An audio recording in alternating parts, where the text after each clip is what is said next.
ఆరాధనలో ప్రవేశించే ముందు కొన్ని లేఖన భాగాలు, పరిశుద్ధ బైబిల్ గ్రంథంలో నుంచి కొన్ని లేఖన భాగాలు చూసుకొని మనం ఆరాధనలో ప్రవేశిద్దాం.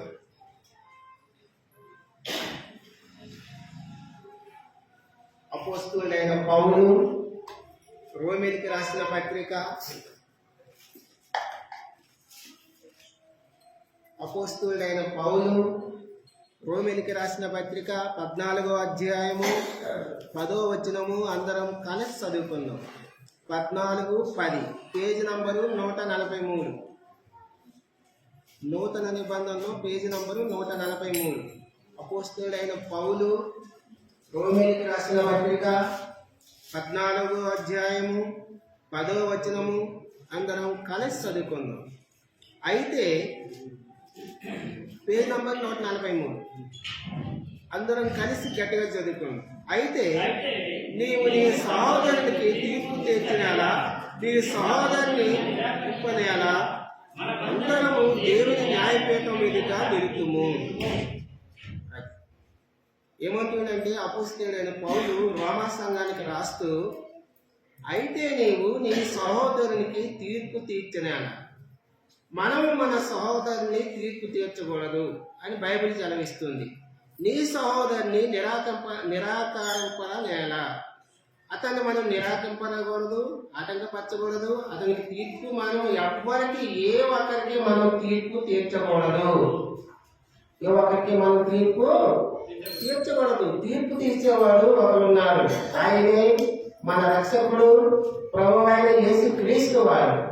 ఆయన తప్ప మనం ఎవరికి తీర్పు తీర్చకూడదు. ఏ ఒక్క మనుషునికి తీర్పు తీర్పు తీర్చకూడదు. తీర్పు తీర్చే యోగులు మనం కాము, ఆయనే యోగులు. ఒకరి తీర్పు తీర్చాలన్నా ఆయనే యోగులు. ఒకరి న్యాయం రాబోయే కాలంలో ఆయన పరలోకం నుంచి మళ్ళీ భూలోకానికి మధ్యాకాశానికి రాబోతున్నాడు, రారాజుగా రాబోతున్నాడు. మనమందరము దేవుని న్యాయపీఠము ఎదుట నిలుతుము. ఒకనొక దినమున మనమందరము దేవుని ఎదుట నిలవబడాలి. దేవుని యొక్క న్యాయపీఠం ఎదుట మనము నిలబడాలి. అప్పుడు మనందరికీ తీర్పు ఉంది. మనందరికీ తీర్పు ఉంది. ఎలాంటి తీర్పు ఉంది? రండి, ప్రకటన గ్రంథము 22వ అధ్యాయము, ప్రకటన గ్రంథము 22వ అధ్యాయము 12వ వచనం. 22:12 ఇదిగో త్వరగా వచ్చుచున్నాను, వాడు వారి క్రియలు చొప్పున ప్రతి వారికి చెట్టుకు నేను సిద్ధపరిచిన జీతము నా యొద్ద ఉన్నది. ప్రతి వారికి మన క్రియలు బట్టి మనకు తీర్పు ఉంది. మన క్రియలు బట్టి మనకి ఏముందమ్మా? తీర్పు ఉంది. మనం మంచి క్రియలు చేస్తే మంచి తీర్పులోకి వెళ్తాం, చెడ్డ క్రియలు చేస్తే చెడ్డ తీర్పులోకి వెళ్తాం. పరలోకాన్ని విడిచిపెట్టి నిత్య నరకానికి వెళ్ళవలసి ఉంటాయి. కాబట్టి అలాగే యోధా రాసిన పత్రిక, యోధా పత్రిక చూడండి. యోధా రాసిన పత్రిక 1వ అధ్యాయము 5, 1వ అధ్యాయము 5, 6, 7 వచనాలు చదువుకుందాం. 5, 6, 7 చదువుకుందాం. మరియు తన ప్రధానత్వమును నిలుపుకొనక తమ నివాస స్థలమును విడిసిన దేవదూతలను మహాదినమున జరుగు తీర్పు వరకు కటికి చీకటిలో నిత్య భాషములతో ఆయన బంధించి భద్రము చేసును. ఆ ప్రకారంగానే సొదొమ గొమొర్రాలను వారి చుట్టుపక్కల ఉన్న పట్టణములను వీరి వలనే వ్యభిచారం చేయొచ్చు,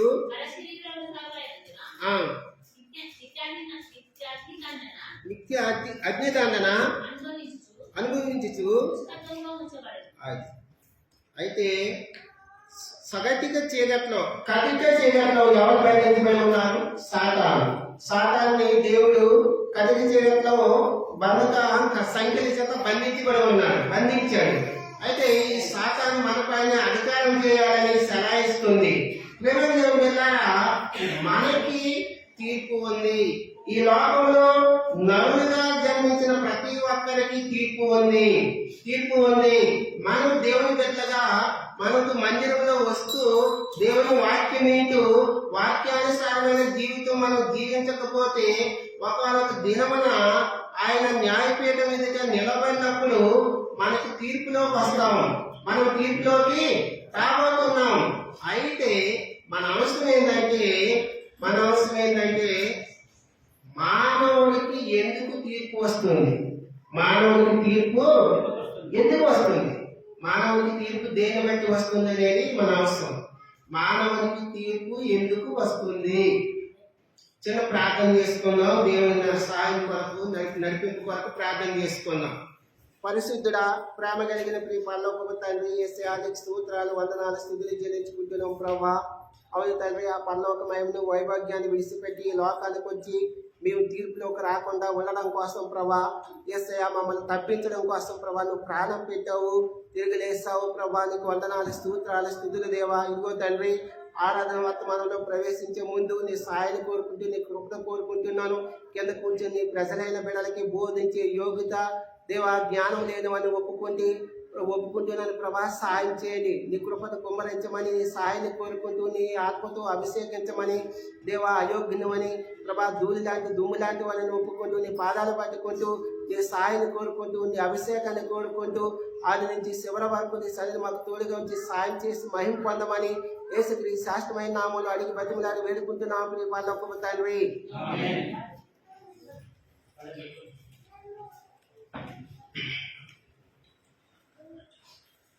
అపోస్తలుడైన పౌలు రోమీయులకు రాసిన మొదటి పత్రిక రోమీయులకు రాసిన పత్రిక 14వ అధ్యాయము 10వ వచనం మరొకసారి చదువుకుందాం. Page number 143. అయితే నీవు నీ సహోదరునికి తీర్పు తీర్చనేలా, నీ సహోదరుని నిరాకరింపనేలా మనమందరము దేవుని న్యాయపీఠం మీదుట నిలుచుము. ఒకనొక దినమున మనందరము దేవుని యొక్క న్యాయపీఠం మీదుట నిలవబడాలి, తీర్పులోకి రావాలి. అయితే మానవునికి తీర్పు ఎందుకు వస్తుంది? మానవునికి తీర్పు దేని బట్టి వస్తుంది అనేది మన అవసరం. మానవునికి తీర్పు దేని బట్టి వస్తుందో కొన్ని అంశాలు జ్ఞానంతో రండి. ప్రసంగి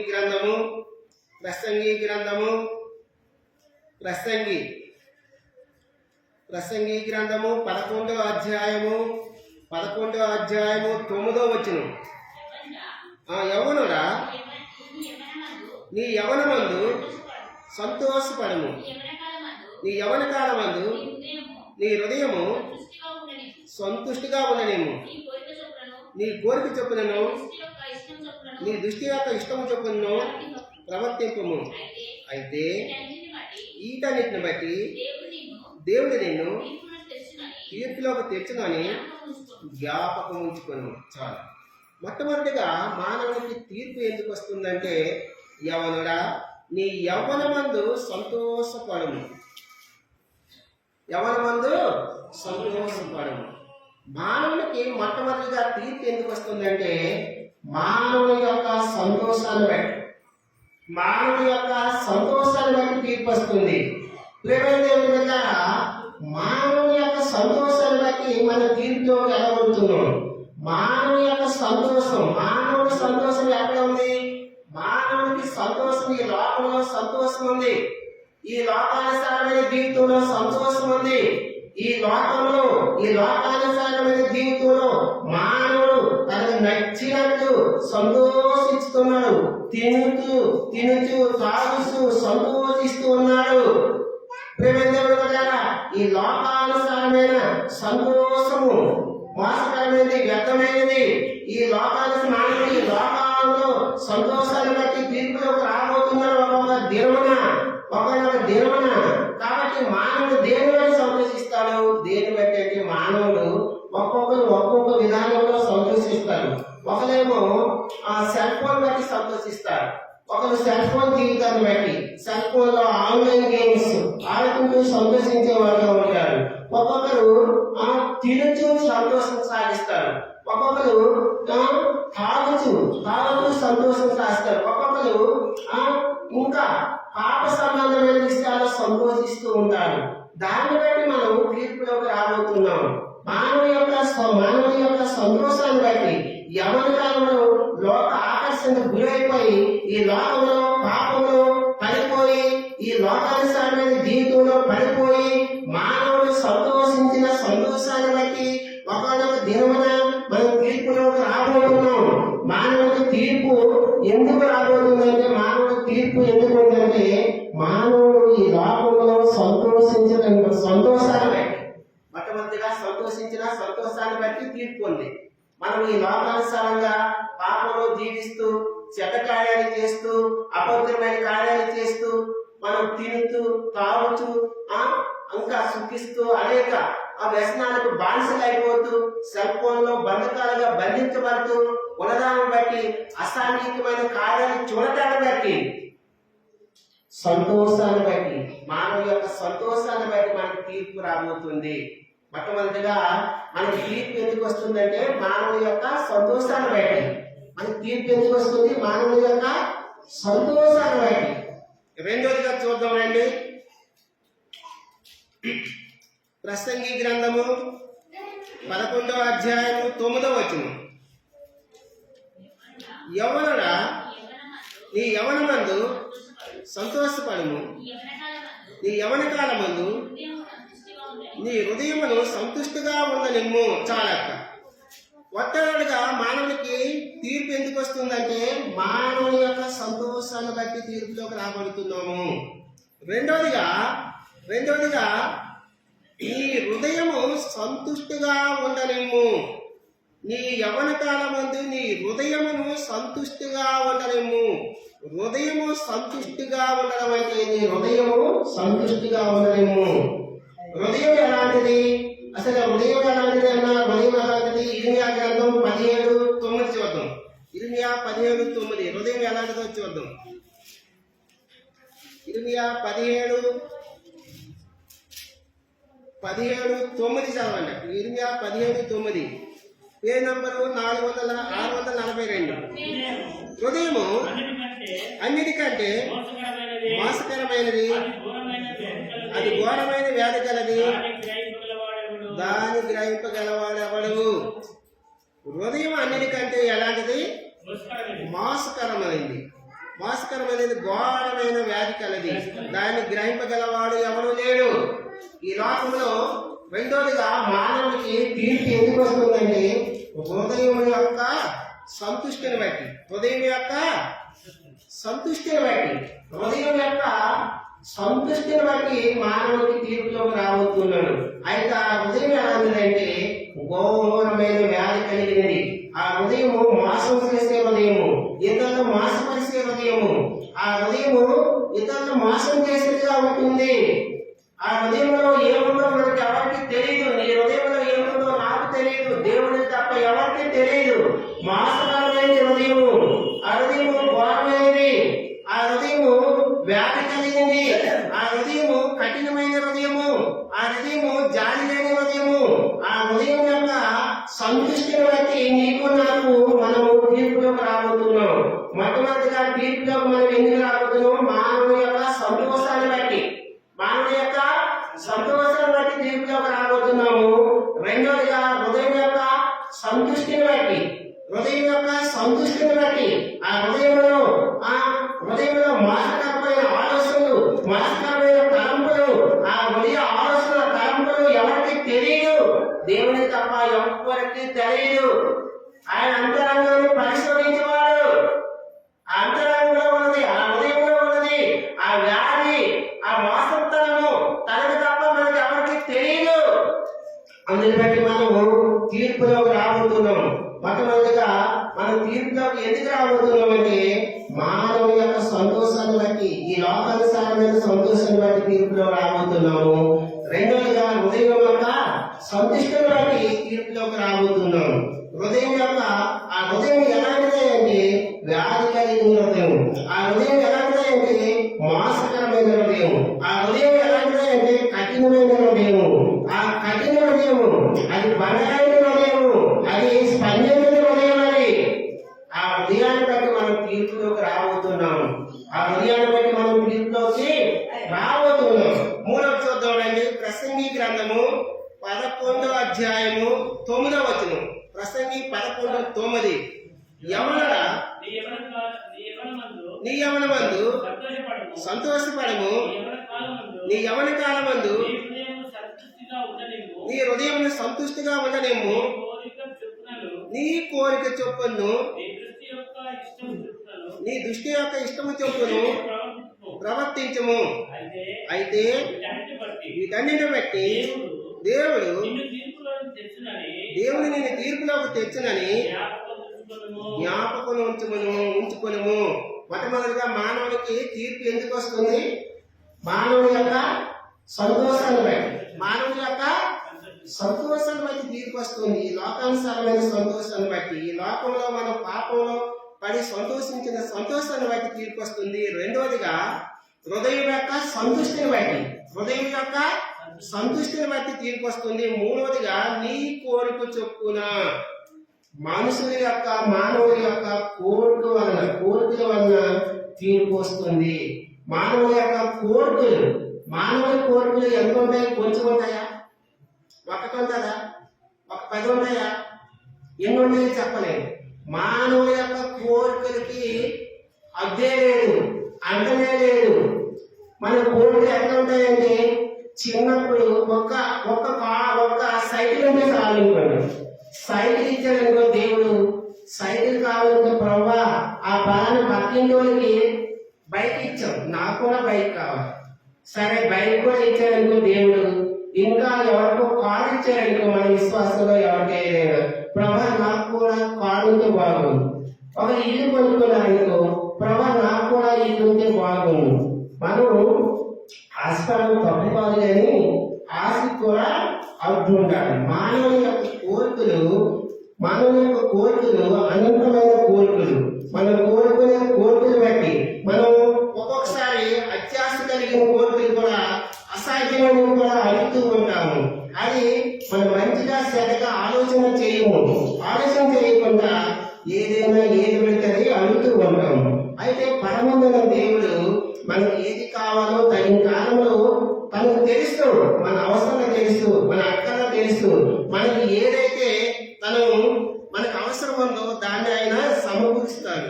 కాబట్టి ప్రేమైన దేవుని మిత్రులారా, మానవ యొక్క కోరికలు బట్టి మనకి తీర్పులోకి రావస్తున్నాం.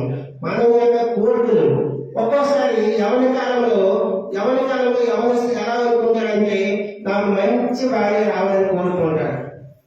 ఈ మాత్రం తాగుతూ తిరుగుతూ పాపంలో పడిపోతూ ఉంటాడు. కానీ ఇంకా మంచి భార్య రావాలి. ఎట్లా సాధ్యం? ఇంకా కాస్త అమ్మాయికి కూడా ఒక మంచి భర్త కావాలంటారు. ఏమేమో ఇష్టానుసారంగా తిరుగుతారు. నాకేమో అందగానే భర్త కావాలంటారు. ఆడవాళ్ళు పొడవుంటారు అనుకుంటారు. కానీ సాధ్యమైతే ఏమేమో ఎంతో ఉంటారు. నాలుగు పోటీలు ఎంతో ఉంటారు. నాకు అందగానే భర్త కావాలంటే వస్తారా? ఏమేమో చీకటి బొగ్గులాగా ఉంటారు. కదిలించే జీవిస్తారు. మన కోరికలకి అంతం ఉండదు. ఆ లోకపరమైన సౌందర్యం వ్యర్థమైనది. దేవా అలా కాదు మన జీవనం. ప్రభా నీ చిత్తం జరిగించు, నా కోరికని సిద్ధింపు చేయు. నాకు ఏం అవసరమో తెలుసు, నాకు కావలసిన అవసరాలు తీర్చే దేవుడు, నా కోరికను సిద్ధింపు చేసే దేవుడు నువ్వు, నా కోరికను నెరవేర్చే దేవుడు నువ్వు అని ఆయన చిత్తానికి మనం విడిచిపెట్టి, ఆయన మనకు తగినది, మనకు ఏది మేలుకరమైనదో ఏది హానికరమైనదో అతనికి తెలుసు. కాబట్టి ఆయన మనకి మేలుకరమైనది ఇస్తాడు. ఆయన మనకి మేలుకరమైనది ఇస్తాడు. మనకి మానవునికి తీర్పు ఎందుకు వస్తుంది అంటే, మూడవదిగా మానవునికి తీర్పు మన యొక్క కోరికను బట్టి తీర్పు వస్తుంది. మానవుని యొక్క కోరికను బట్టే తీర్పు వస్తుంది. తీర్పులోకి రాబోతున్నాం. మొట్టమొదటిగా మానవునికి తీర్పు ఎందుకు వస్తుందంటే, మొట్టమొదటిగా మానవుని యొక్క సంతోషాన్ని బట్టి, రెండవదిగా హృదయం యొక్క సంతుష్టిని బట్టి, హృదయంలో ఉన్న సంతుష్టిని బట్టి మనకి తీర్పులోకి రాబోతున్నాం. మూడవదిగా మానవుని యొక్క కోరికను బట్టి తీర్పులోకి రాబోతున్నాం. ప్రసంగి గ్రంథము 4వ చూద్దాం. ప్రసంగి గ్రంథము 11వ అధ్యాయము 9వ వచనం. యవనుడా నీ యవనమందు సంతోషపడము, నీ యవన కాలమందు నేను సంతృష్టిగా ఉండనేమో, నీ హృదయం సంతుష్టిగా ఉండనేమో, కోరిక చొప్పునను, నీ కోరిక చొప్పును దృష్టి యొక్క ఇష్టం చొప్పున నీ దృష్టి యొక్క ఇష్టము చొప్పున ప్రవర్తింపుము. ప్రవర్తించు చాలన్న. నాలుగవదిగా మొట్టమొదటిగా మానవునికి తీర్పు ఎందుకు వస్తుంది? మానవుని యొక్క సంతోషాలు బట్టి, మానవుని యొక్క సంతోషాలు బట్టి తీర్పులోకి రాబోతున్నాము. రెండవదిగా హృదయం యొక్క సంతృష్టిని బట్టి తీర్పులోకి రాబోతున్నాము. మూడవదిగా మనుషుల యొక్క కోరికలు బట్టి, మానవుని యొక్క కోరికలు బట్టి తీర్పులోకి రాబోతున్నాం.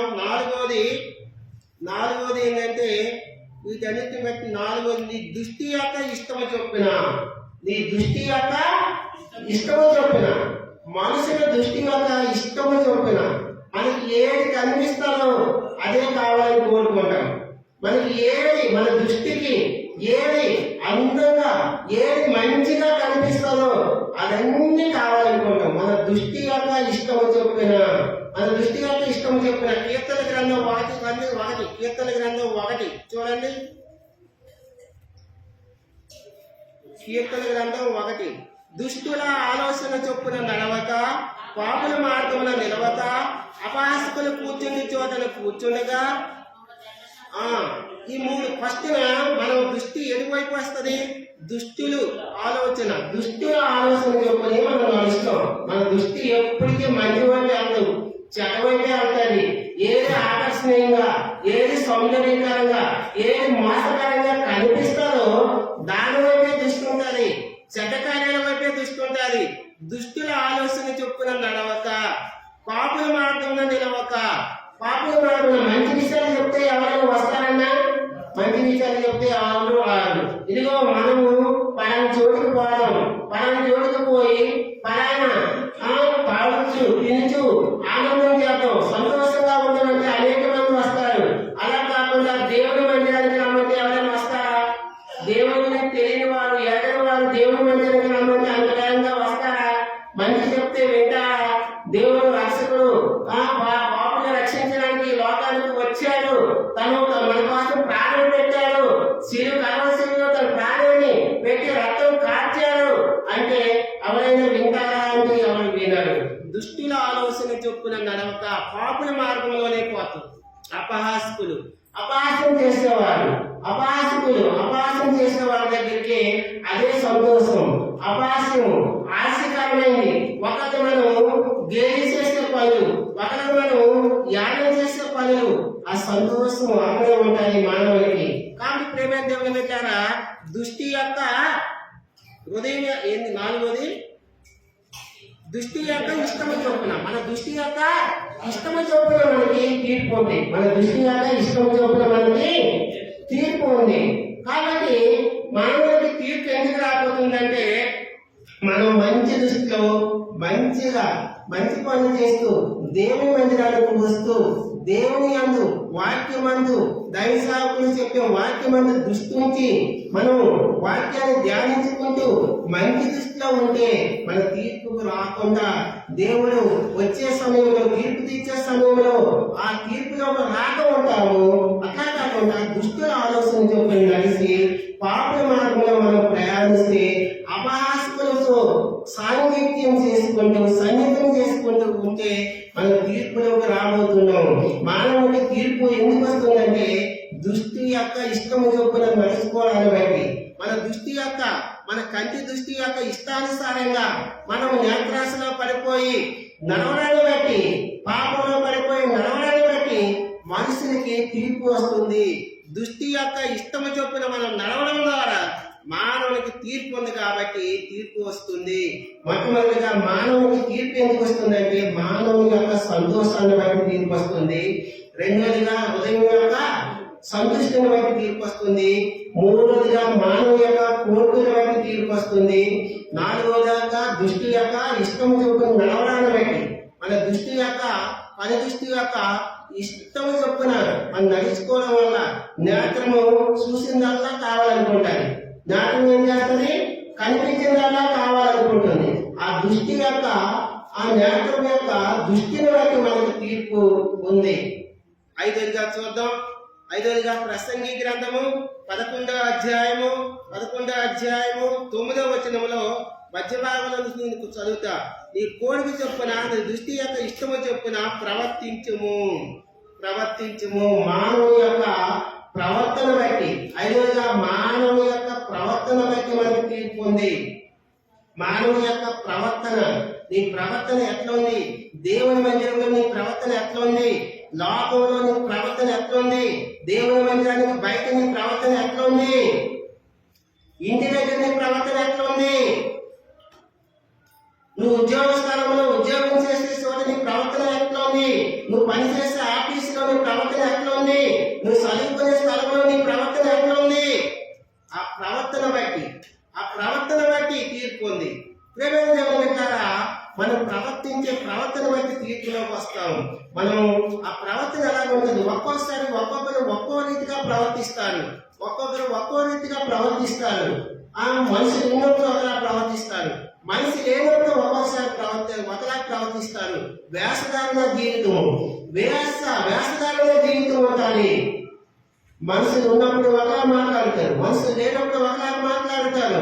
ప్రవర్తించే తీరు ఒకలా ఉండాలి. ఆఫీసులో అధికారులు ఉన్నప్పుడు ఒకలా ప్రవర్తిస్తాం, లేనప్పుడు ఒకలా ప్రవర్తిస్తాం. ఇంటి యజమాని ఉన్నప్పుడు ఒకలా ప్రవర్తిస్తాం, యజమాని లేనప్పుడు ఒకలా ప్రవర్తిస్తాం. పిల్లలు చూడండి, తండ్రి ఉన్నప్పుడు ఒకలా ప్రవర్తిస్తారు, తండ్రి లేనప్పుడు ఇంకోలా ప్రవర్తిస్తారు. మన ప్రవర్తన బట్టి తీర్పులోకి రాబోతున్నాం. జాగ్రత్త, మన ప్రవర్తన బట్టి మనం తీర్పులోకి రాబోతున్నాం. కాబట్టి మన ప్రవర్తన మంచి ప్రవర్తన కలిగి జీవించాలి, చెడ్డ ప్రవర్తన కలిగి జీవించకూడదు. మానవుని యొక్క ప్రవర్తన బట్టి తీర్పులోకి రాబోతున్నారు. మొట్టమొదటిగా మనం మానవునికి తీర్పు ఎందుకు వస్తుందంటే మానవుని యొక్క సంతోషాన్ని బట్టి తీర్పు వస్తుంది. రెండవదిగా హృదయం యొక్క సంతృష్టిని బట్టి తీర్పు వస్తుంది. మూడవదిగా మానవుని యొక్క కోరికను బట్టి తీర్పు వస్తుంది. నాలుగవదిగా దృష్టి యొక్క ఇష్టం చొప్పున తీర్పు వస్తుంది. ఐదవదిగా మానవుని యొక్క ప్రవర్తన బట్టి తీర్పు వస్తుంది. మానవుని యొక్క ప్రవర్తన చాలా జాగ్రత్తగా ఉండాలి. ఆయన నిరంతరము యాగరీతిగా ఉండే దేవుడు, మనం ఆరాధించే దేవుడు ఆరాధనకు యోగుడు. నేడు నిరంతరము యాగరీతిగా ఉండేటికి మనం కూడా స్థిరంగా ఉండాలి. ఒకరు చూసినప్పుడు ఒకలాగా, చూడనప్పుడు ఇంకొకలాగా ప్రవర్తించామనుకో మనం తీర్పులోకి రాబోతున్నాం, తీర్పులోకి వస్తాం. కాబట్టి మనం దేవుని మందిరంలో ఎట్లా భయభక్తులు కలిగి ప్రవర్తిస్తాము, ఇంటి దగ్గర, ఆఫీసులో, పనిచేసే చోట, చదువుకునే చోట, ఎక్కడైనా సరే ఒకేలాగా మన ప్రవర్తన ఉండాలి. మన ప్రవర్తన ఒకే విధంగా ఉండాలి. మన దేవుడు ఏకరీతిగా ఉన్న దేవుడు కాబట్టి మన ప్రవర్తన, మనం ఎక్కడున్నా, ఎవరు చూసినా చూడకపోయినా మన ప్రవర్తన మంచి ప్రవర్తన కలిగి మనం ప్రవర్తించాలి. చెడ్డ ప్రవర్తన కలిగి ప్రవర్తించామనుకో మన తీర్పులోకి రాబోతున్నాం. ఆరోజుగా చూద్దాం. ప్రసంగి గ్రంథము 11వ అధ్యాయము 10వ వచనం. లేత వయసును నడిప్రాయమును గతించిపోయిన గనుక ఈ హృదయములో నుండి వ్యాకులమును తొలగించుకునము.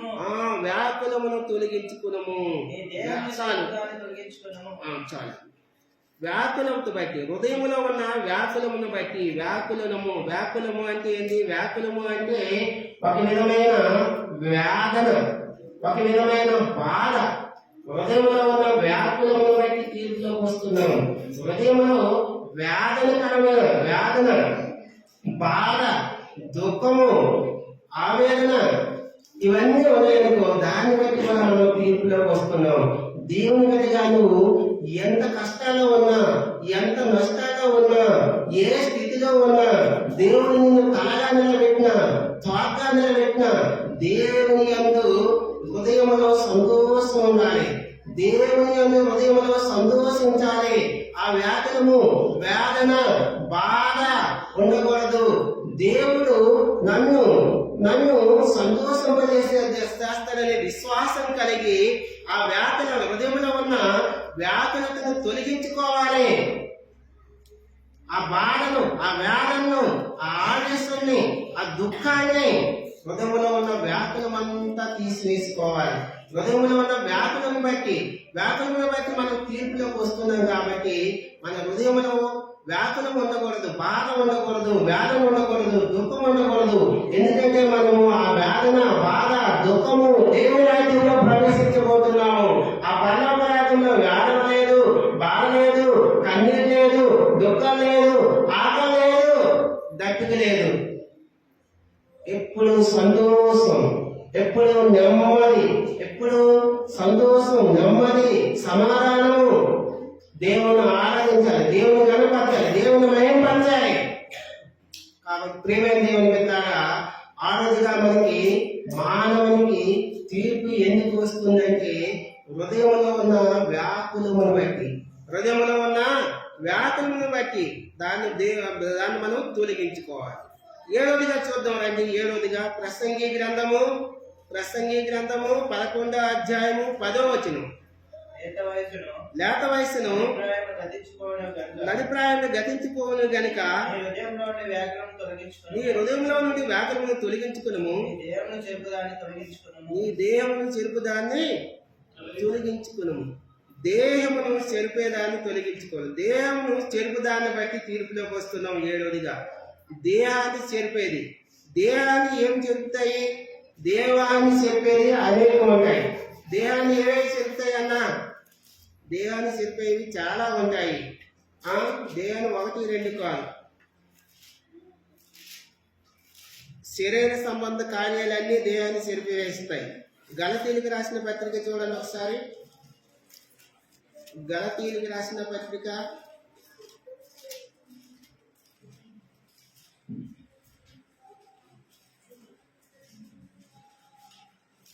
5:20 చూడండి. 5:19 శరీర కార్యములు స్పష్టములై ఉన్నవి. అవేవనగా జారత్వము, అపవిత్రత, కాముకత్వము, విగ్రహారాధన, అభిచారము, ద్వేషములు, కలహములు, మత్సరములు, క్రోధములు, కక్షలు, భేదములు, విమతములు, అసూయలు, ఇవన్నీ అల్లరితో కూడిన ఆటపాటలు, ఇవన్నీ శరీర కార్యాలు, శరీరాన్ని సంబంధించిన కార్యాలు. మన దేహానికి చెరిపివేస్తాయి. అసూయ, పగ, కోపము, మత్సరము, కలహములు, భేదములు, వీటన్నిటిని బట్టి శరీరాన్ని చెరిపివేసే కార్యాలను బట్టి మనం తీర్పులోకి రాబోతున్నాము. ఒకరి మీద అసూయ, ఒకరి మీద పగ, భేదములు, మత్సరములు, కలహములు, అసమాధానములు, వ్యభిచార తలంపులు, పాపము తలంపులు, ఇవన్నీ శరీరాన్ని, మన దేహమును చెరిపివేసుకునే దాన్ని బట్టి, మన దేహము యొక్క దేహమును చెరిపివేసే ఈ కార్యాలన్నీ దేహాన్ని చెరిపివేస్తాయి. ఈ మద్యపానము, గుట్క, తాగుడు, స్మోకింగ్, డ్రింకింగ్, పాపము, అధికారము, అపవిత్రమైన జీవితము మన దేహాన్ని చెరిపివేసే కార్యాలు. వీటన్నిటిని బట్టి మనం తీర్పులోకి రాబోతున్నాం. మన దేహాన్ని చెరిపివేసే కార్యాలన్నింటిని బట్టి మనం తీర్పులోకి రాబోతున్నాం. దేవుని ద్వారా మనకి, మానవునికి తీర్పు ఉంది. దేవుడు మధ్యాకాశంలో త్వరలో రాబోతున్నాడు. ఆయన ధవళ సింహాసనం పైన కూర్చున్నప్పుడు మనకు తీర్పు జరగబోతుంది.